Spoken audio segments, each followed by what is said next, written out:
subscribe, like, and comment. It's okay to be different, and we're going to talk about that. I'm going to repeat some of yesterday's vlog also.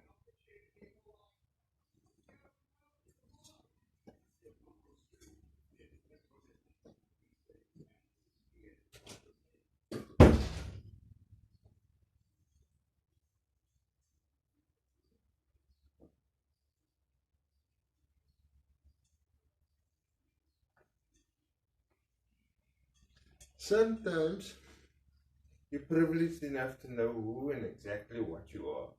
From 8, 16, 24, 36. Yeah, we can do the times table really well, can't we? And it doesn't matter when you start experiencing things or don't experience things, because disability starts the clock late, especially on a social level. So, if you're 8, 16, 24, 36, 42, and you're still masturbating, still enjoying the first date, still enjoying everything, don't be ashamed of it. It's nothing that really can be helped, because let's say you only started writing matric at 21 because you did your matric over 2 years, whatever the case, or some member of the family who was raising you acting like a nanny kept you out of school and whatever. That can sometimes happen. But there's also the flip side of the coin, where you are in school but you're ahead of your time.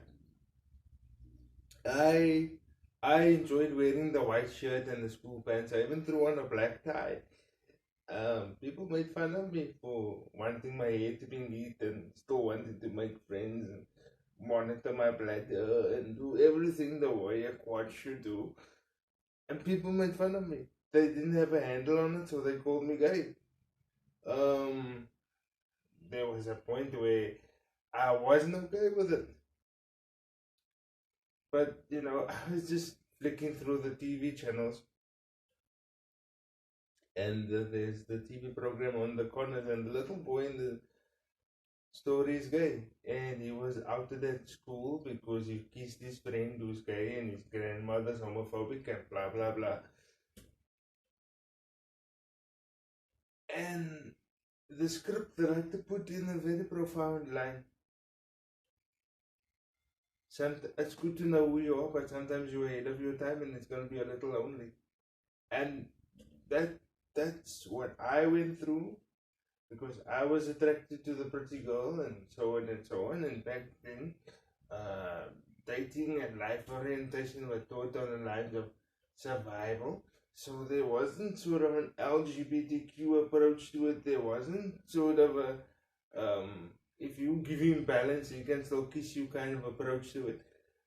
Is a You need to be with an able-bodied person and you need to be with an able-bodied person. That's the sort of survival approach. Now it's a bit different. Now we know we can question one another. Now we know we can do some research. But if you are feeling lonely, hang on in there.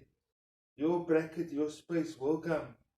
If you like that pretty girl and you enjoy going out for a milkshake, go with her for a milkshake. And if there's no physical affection, whatever fantasies you're building up in your head, let it out. Even though you put in your hand in your pants or whatever, or finding that erogenous zone. Nothing you can do about it now, but I promise you your time will come. Yeah. Um and believe it, your parents might not even see what you're trying to do. I used to love buying long sleeve shirts and ties when I was a teen. Not that I was all that dorky or nerdy, but then when I started working, my formal wardrobe was sorted. I could put on a shirt every day if I wanted to. Your time will come. I think that's where I'm gonna leave it for now. The thing about it is, why our parents don't want to acknowledge it is because their parents didn't want to acknowledge it. Their parents, if you talk about masturbation, they start laughing or scolding or making fun. Uh, the closest you can talk about masturbation to an older generation person is, yeah, gaat pis buitekant in the yard. Don't pee outside in the yard, you know. And that's it. But until your time comes for your social bracket, if it's already good for you, you haven't missed it yet. The time probably hasn't arrived yet. Until the time comes, find that release valve for yourself. And that's definitely where I'm gonna leave it. Ta-da, guys. Bye.